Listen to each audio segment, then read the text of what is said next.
waktu di Kamboja itu kan 87 emas. Kita sebelum ke Thailand saja sudah hilang 41 emas yang tidak dipertandingkan. Berarti kita bukan tidak mengapresiasi cabur-cabur lain, tetapi ya memang kita harus fokus ke Olimpiade. Ketika saya sampaikan ini hasil evaluasi, sama nanti juga untuk evaluasi SEA Games, Asian Games kita buka transparan. Toh database-nya udah ada semua kok.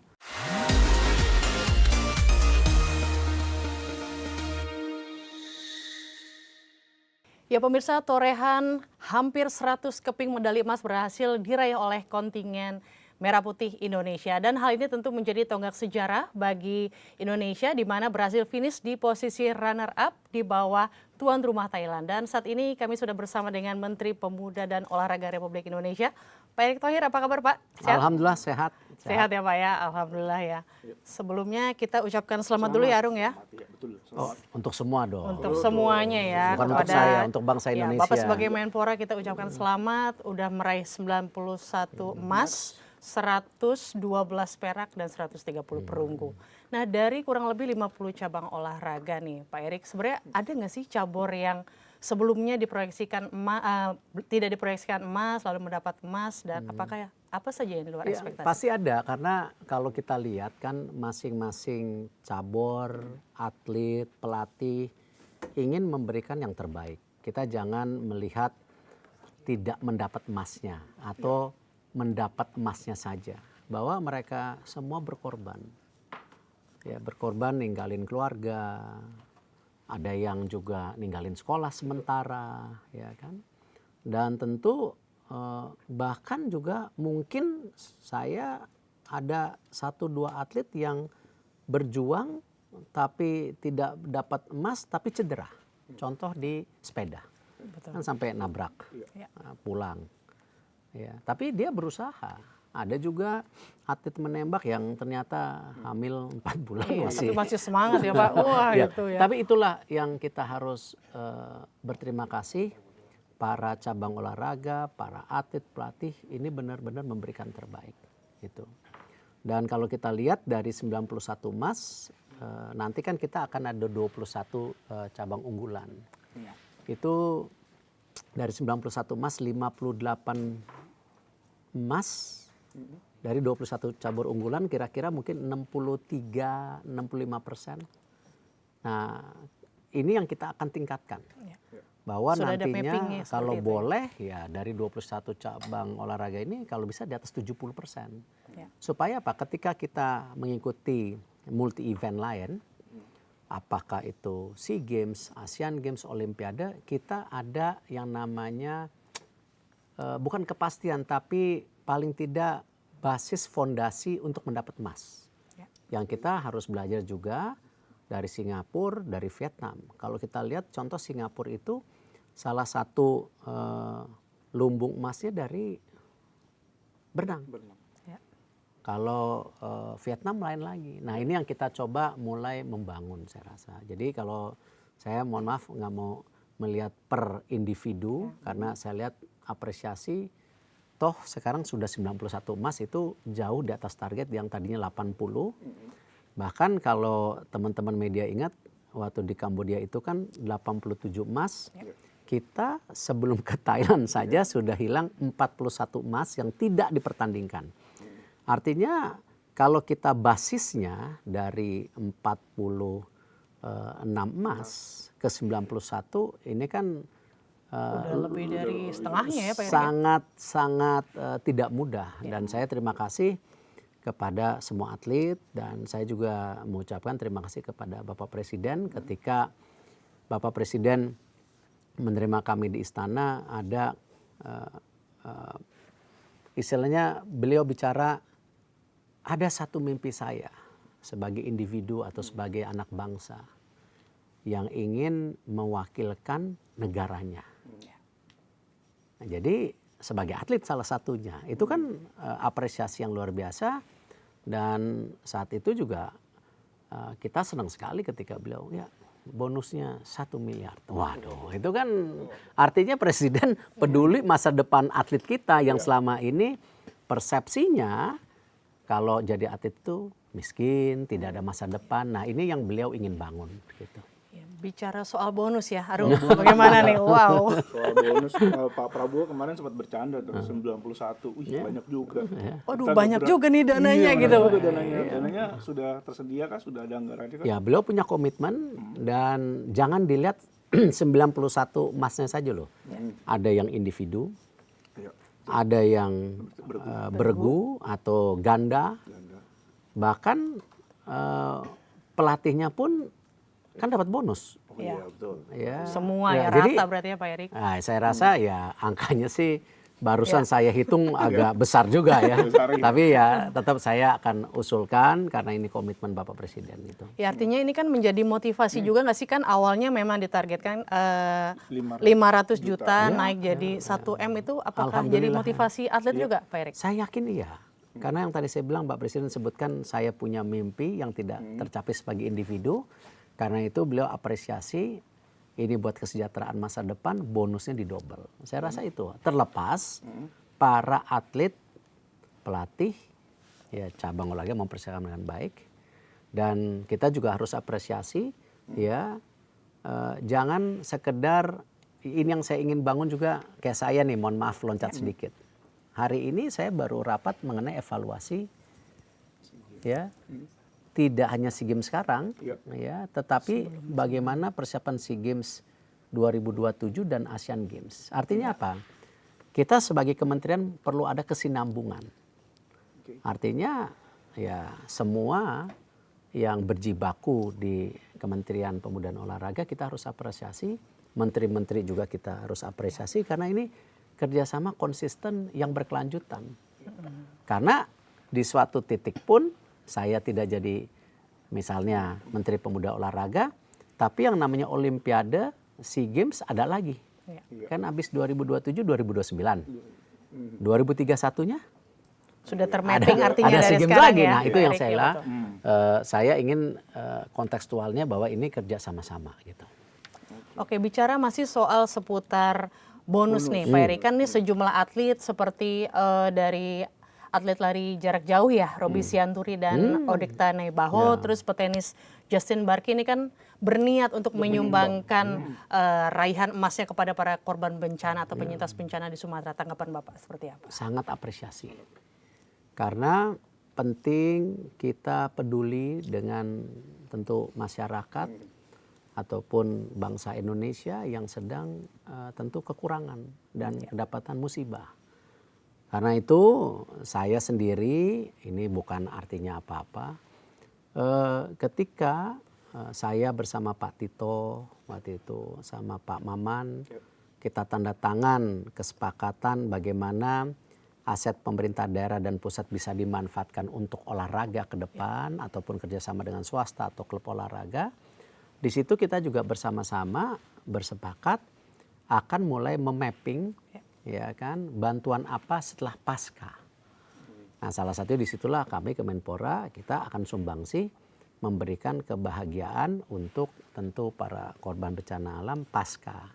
Cuman ya sama, kalau para atlet sekarang ingin memberikan sesuatu kepada ini kita harus apresiasi. Itulah pejuang bangsa yang seutuhnya, karena ketika mereka bayangkan Justin itu begitu dapat emas nangis-nangis, ya kan, haru, ya kan, ya.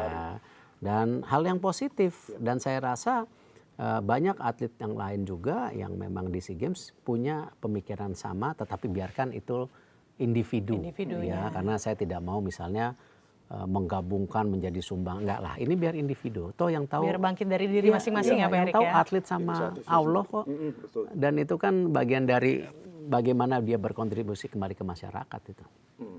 Nah, itu kan bonus dari yang peraih emas. Kalau yang peraih perak dan perunggu, bahkan yang mungkin tidak dapat medali, itu ada apresiasi tersendiri tidak dari Kemenpora? Gini, kita kemarin sejak awal kita mengirim seluruh atlet terbaik tanpa tebang pilih. Makanya jumlahnya kan 1022 atlet atau 1021 atlet. Jadi kita lakukan yang terbaik karena kita tahu mereka ini sudah latihan maksimal. Tetapi, nah, tetap evaluasi harus ada. Karena kenapa? kita di pemerintahan hari ini, Bapak Presiden selalu bilang harus punya apa? Program yang efektif, efisien, dan juga tepat sasaran. Nah, karena itu basis daripada tadi pengiriman atlet, pelatih, cabang-cabang olahraga di SEA Games tahun ini di Thailand yang ke-33 dan menuju SEA Games tentu ke-34 di Malaysia di tahun 2027, ini jadi bahan evaluasi. Ya. Mana cabur yang tercapai, mana cabur unggulan, mana cabur populer yang memang kadang-kadang kalau cabur populer ini harus terus dikirim, kadang-kadang seperti itu realitanya ya. Nah, ini yang kita sekarang mappingkan, petakan untuk ke depan seperti apa. Nah, kita tetap membuka ya untuk cabur-cabur yang tadi misalnya ada beberapa yang janjinya dapat emas 4 jadi 0 atau yang 3 jadi 1 ya.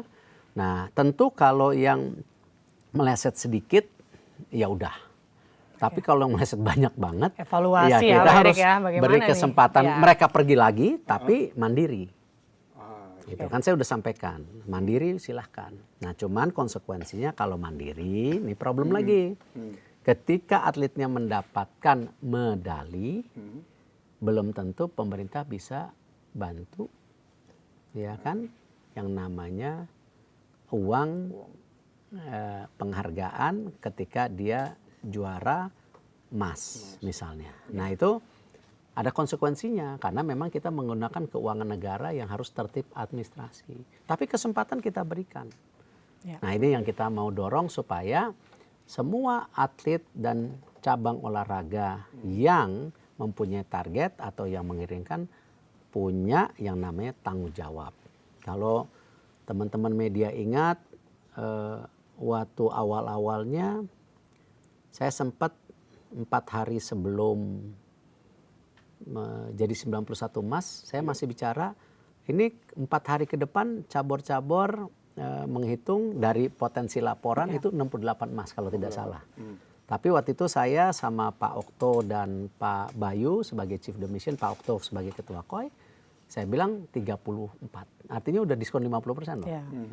Betul. Nah, artinya ya memang angka-angka ini kita harus berani pertanggungjawabkan dan sama-sama evaluasi demi kebaikan semua. Gitu. Berarti artinya ini kan Kemenpora sama rata ya Pak ya, semua cabur itu semua sama perhatian. Walaupun ada evaluasi. Ya. Nah, berarti kan secara nggak langsung ini pernyataan Bapak ini meruntuhkan suara-suara sumbang di luar sana ya kan yang bilang bahwa oh pemerintah hanya peduli terhadap 1-2 cabur saja seperti itu. Bagaimana Pak? Realita memang kalau kita ngelihat multi event ya memang ada yang namanya cabur yang difokuskan. Jepang itu kalau nggak salah 9. Kita 21 luar biasa ya. loh.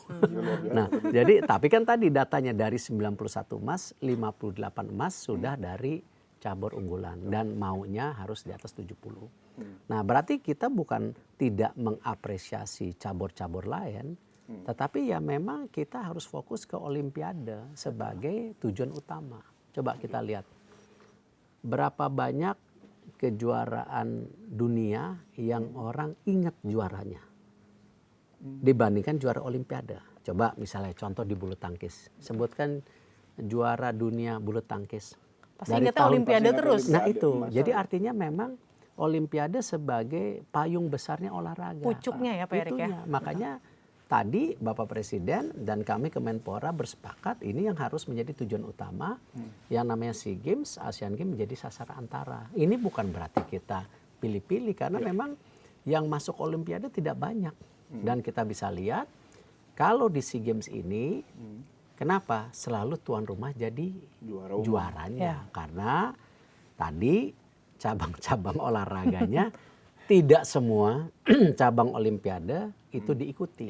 Nah itulah kenapa saya bulan Februari ini sudah kirim surat ke menteri-menteri olahraga, mau nggak kita konsolidasi untuk SEA Games ini ya menjadi road to Olimpiade, apalagi sudah banyak Olimpian yang ada di Asia Tenggara, ya kan? Renang punya dari Singapura dulu, sekarang dari Filipina, Carlos untuk senam kemarin ada 2 emas, Ada juga olimpian lain dari banyak negara di Asia Tenggara. Bibit-bibitnya udah mulai artinya terlihat ini ya, Pak jangan Erik ya. terputus karena cuman ingin juara umum. Boleh, Ya. tapi yang cabang olimpiadanya jangan diputus. Nah ini yang kita harus lakukan. Nah kita lagi konsolidasi kalau mau. Tuan rumah boleh melakukan cabang olahraga lain. Tapi yang olimpiade kalau bisa harus. Dan gini, impact-nya juga bagus. Percaya sama saya. Ketika yang namanya sebuah event olahraga diikuti oleh atlet terbaik kelas dunia, media sama penonton ingin nonton nggak? Pasti Pasti dong nonton ya lah, kan. iya. Udah nggak sabar Kan artinya gitu kan. apa? Para olimpian yang ada di Asia Tenggara kalau ikut SEA Games, Iya. itu kan menaikkan value daripada SEA Games itu sendiri secara tontonan publik atau kehadiran publik ingin nonton, tetapi value daripada SEA Games juga meningkat. Contoh yang dikasih lihat oleh salah satu liver kita, Rizky Juniansyah. Bayangan memecahkan rekor dunia Ya. di SEA Games. Total 300-an kilogram Iya ya. kan? Nah, ini kan saya bilang kemarin sama teman-teman di Thailand, rekornya Rizky ditulis loh di SEA Games di Thailand. Thailand dapat nama, SEA Games dapat nama. Iya. Artinya ini kan luar biasa kalau rekor dunia bisa dipecahkan di SEA Games. Artinya kita punya elit atlet di Asia Tenggara. Nah, ini yang saya lagi mau bicara di bulan Februari dengan menteri-menteri yang ada di Asia Tenggara. Saya undang ke Bali. Ya mudah-mudahan mau. Kalau nggak mau ya udah namanya juga usaha. Iya, bener Pak. Iya. Tadi terkait dengan Rizky juga ya. Mungkin kita pengen tahu dari Bapak sebagai Menpora, ada momen apa yang membuat Pak Erik tertarik atau cabur apa nih yang Pak Erik tidak bisa lupakan di SEA Games tahun ini? Ya, contoh. Kalau Rizky sendiri sih luar biasa. Dalam arti begini. Ketika dia bertanding waktu itu di angkatan snatch ya, yang ngangkat nih. Saya bukan ini teman snatch kalau nggak salah. Kalau clean and jerk kan gitu kalau nggak salah. Ya betul ya. Nah, para competitors masukkan angka 150, 155. Rizky pertama 160, tapi terus ketika itu dia koreksi 156. Artinya dia humble, juara yang sangat bijak. Iya. Ya. Tetapi yang menarik ketika dia harus menembus dan dia confidence dia bisa angkat, dia angkat sampai akhirnya Piala Dunia memecahkan rekornya. Artinya dia respect dengan atlet yang lain, tapi dia mencerminkan. Nah ini yang message-nya yang kita mau sampaikan, bahwa sekarang yang kita lakukan di Kemenpora ini dan Bapak Presiden ingin melakukan yang sama, olahraga tidak hanya sebagai duta bangsa, tapi juga mencerminkan kedikdayaan. Artinya ini contoh kedikdayaan Indonesia yang terjadi di SEA Games kemarin memecahkan rekor. Ya kan, dunia. Gitu. Nah ini yang kita mau semua atlet yang pergi ke cabang-cabang yang dipertandingkan yang multi event, apakah SEA Games, Asian Games, Olimpiade, harus memberikan yang terbaik dan juga tidak ada atlet titipan, semua atlet yang terbaik dari bangsa kita. Gitu. Atlet murni ya berarti lewat kualifikasi, lewat seleksi gitu. Nah, yang tadi kan Bapak bilang soal cabur unggulan. Apakah nanti di kedepannya cabur unggulan ini akan dipush untuk lebihi target yang sekarang? Atau Harus evaluasi lebih. seperti gimana? Harus lebih, apalagi di DBON, di rancangan tentu sistem keolahragaan nasional, kita akan memasukkan promosi degrasi. Jadi jangan juga cabur-cabur yang sudah jadi unggulan, tapi tidak diurus baik oleh tentu organisasinya, terjadi pemerosotan, nah tetap di situ nggak bisa, ya kan? Karena itu yang kita harus beri kesempatan challenge daripada tentu masing-masing cabang olahraganya gitu. Oke, berarti nanti ada evaluasi tersendiri lagi ya? Ya insya Allah kalau yang SEA Games sekarang, tadi saya baru rapat evaluasi, mungkin secara total evaluasinya minggu kedua atau minggu ketiga Januari sudah tuntas. Tetapi di minggu yang sama saya juga minta persiapan Asian Games juga sudah tuntas seperti apa. Sambil Bahkan berbarengan di berarti ya, Pak bulan Erik ya? Februari kita akan siapkan juga seperti apa persiapan untuk tentu SEA Games 2027 di Malaysia. Karena klasternya dipecah 4. Artinya pasti ada isu logistik nanti. Dokternya 4, masyusnya 4 istilahnya. Jadi 4 grup. Ya kan nggak bisa dipusatin. Kalau kemarin kayak di Bangkok mungkin cuma di Bangkok dan Chonburi, dan olahraga yang di Chonburi tidak banyak, di Bangkok yang dari Songkhla pindah. Ke Bangkok Artinya ya kan tim kedokteran Masus bisa terpusat, apalagi dari Bangkok ke Chonburi hanya 1,5-2 jam, itu masih bisa membagi. Cuman kalau nanti di Malaysia saya dengar ada 4 ya, ada klaster, Kuala Lumpur, Johor, ya kan. Saya rasa travelingnya aja tidak mungkin. Artinya mesti ada logistik yang harus benar-benar disiapin, benar-benar mungkin ada tim support sampai 4. Lalu tadi kan Pak Erik sendiri udah membahas cabur angkat besi seperti itu ya. Nah ini kita bicara futsal ya. Futsal akhirnya meraih sejarah dapat emas, meruntuhkan dominasi Thailand. Tanggapan Pak Erik sebagai Menpora seperti apa? Saya senang ketika cabur-cabur yang berprestasi menunjukkan kualitas atau targetnya. Nah, futsal kita bisa lihat sekarang di ranking dunia kita sudah mulai diperhitungkan. Makanya kemarin kami juga mendukung ya, apakah futsal kemarin diberi kerjasama bertanding dalam rangka tentu SEA Games ya, bukan karena individu futsalnya. Bertanding kemarin lawan Belanda, lawan Latvia. Itu kan semua ada progres yang diberikan oleh futsal. Dan ternyata futsal membuahkan hasil yang luar biasa, mendapat emas dan perak. Ini sesuatu yang membanggakan. Apalagi kalau kita lihat futsal ini menjadi salah satu cabang yang kebetulan di bawah PSSI yang bisa ke depan menjadi bagian pengembangan grassroots di bawah. Betul, setuju. Karena kalau kita lihat di Brazil itu cabang sepak bola salah satu untuk pengembangan di dasarnya itu melalui futsal. Nah ini hal yang saya rasa positif. Nah jadi ya sama juga kalau kita lihat misalnya beberapa atlet tenis sekarang main pedal, ya nggak apa-apa juga. Kan akar rumputnya hampir sama kan ya. Biarkan aja itu sebagai pengembangan ya. Kemarin pedal kalau salah ranking 3, tapi belum resmi. Tapi sekarang katanya pedal akan dipertandingkan di Asian Games. Wah, katanya menarik tuh ya. kan. Yang putrinya kemarin ranking 3 di kejuaraan apa saya lupa. Nah, artinya ini kan bisa juga menjadi career path untuk beberapa atlet yang juga migrasi ke cabur yang lain. Nah, ini kita beri kesempatan gitu.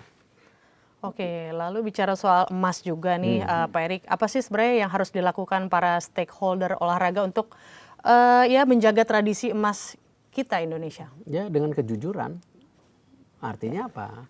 Ya bahwa kita harus jujur, ini atlet terbaik kita, atau mungkin atletnya lagi tidak baik, programnya juga seperti apa untuk baik, untuk atlet yang baik atau yang lagi menurun, ini semua harus buat program transparan. Karena itu sejak awal ketika saya sampaikan ini hasil evaluasi, sama nanti juga untuk evaluasi SEA Games, Asian Games kita buka transparan. Toh database-nya udah ada semua kok. Dan itu bukan menjadi salah-salahan. Tapi itu sebagai introspeksi bagaimana Kemenpora, KOI, KONI, cabang olahraga harus duduk bersama untuk meningkatkan prestasi, bukan saling tunjuk siapa yang salah, bahkan akhirnya atletnya menjadi korban. Itu yang nggak boleh. Karena kembali masa depan atlet itu ya sudah jadi pahlawan, sudah mengibarkan merah putih dan masa karirnya pendek. Betul. Nah itulah Bapak Presiden kenapa masalah bonus ini beliau concern tidak lain tadi untuk ini. Apalagi sekarang kami juga sedang menggodok lagi bagaimana dana pensiun buat atlet apa segala itu juga bisa kita jadikan mungkin beberapa tahun ke depan. Benchmarking di beberapa negara ada. Kenapa kita nggak bisa? Nah ini yang kita lagi dorong. Kesejahteraan menjadi kunci. Ya jangan sampai ada pola pikir atlet itu miskin. Orang tua tidak percaya lagi anak-anaknya menjadi atlet. Padahal dari atlet ini akan lahir yang namanya generasi yang sangat bagus. Kenapa? Satu, punya fighting, ya punya fighting spirit yang Fighting bagus. spirit. Sehat udah pasti kan, ya kan, apalagi sejahtera.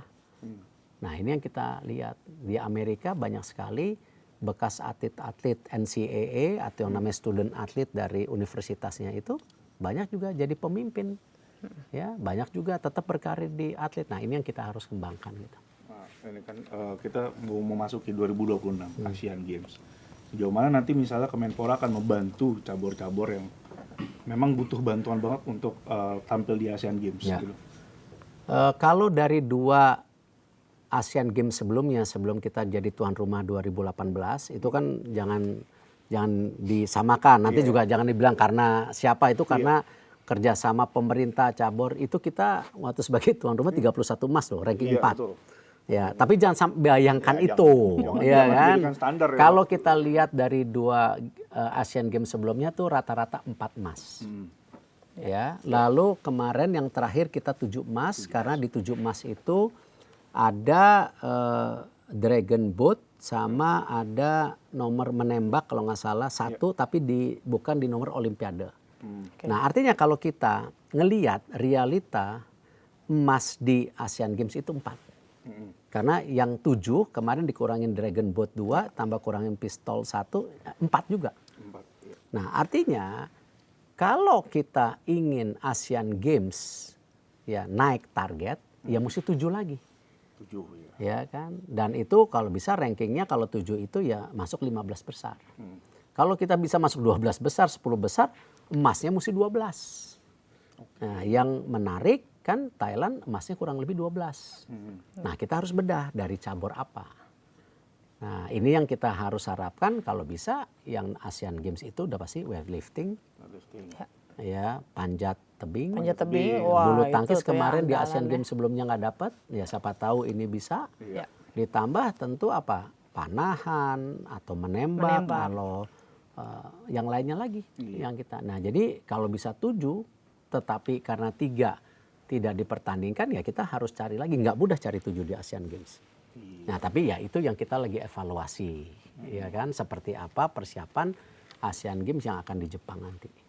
Ya, bulan Oktober kalau nggak salah. Iya, Oktober. Gitu. Oke, menarik ini ya. Sudah berarti countdown 1 tahun lagi ya Asian Games nih. Iya, Kurang loh, nggak nyampe malah ya. Tahun. Iya. Nah, Bahkan 10 bulan juga nggak nyampe 2 tinggal tahun. sebulan ya SEA Games pun Nggak nyampe 2 tahun 1 tahun lebih ya. Olimpiade Iya. 2028 tinggal 2 tahun 6 bulan. Iya. Iya. Jadi itulah kenapa di olahraga harus tadi continue. Jangan lihat kementerian ini saya, kementerian kemarin siapa, kementerian enggak, ini harus continue. Tetapi tentu semua harus ada target gitu. Oke, Pak Erik, Thank terima you. kasih atas kebersamaannya. Terima kasih. Tentunya semoga keberhasilan di SEA Games 2025 ini berlanjut ke Asian Games 2026 dan Olimpiade 3 tahun lagi di 2028 di Los Angeles, Amerika Serikat. Terima kasih Pak Erik Makasih. atas kebersamaannya. Makasih, Ya pemirsa, Makasih ya. Makasih. berikut wawancara tadi kami dengan Menteri Pemuda dan Olahraga Republik Indonesia Erick Thohir. Terima kasih dan sampai jumpa.